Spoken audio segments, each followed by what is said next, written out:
अघटन आखि आगरे चलीगले युव चाषी भद्रक जिला चांदबाली नरसिंहपुर गाँव में घटी एभली घटना। मृतक हेले भगवान दास को पुओ प्रमोद दास।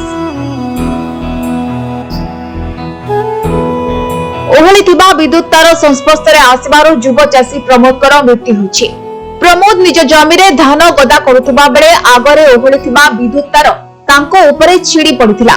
आउ संगे संगे तांको शरीर जलिबा सह धान गदा मध्य जली जाइथिला।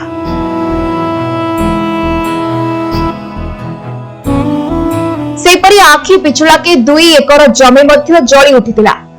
ए घटना परे चांदबाली अग्निशम विभाग घटनास्थल रे पहुंची विद्युत संयोग विच्छिन्न करबा सह नियाकु आयत्त करथिला।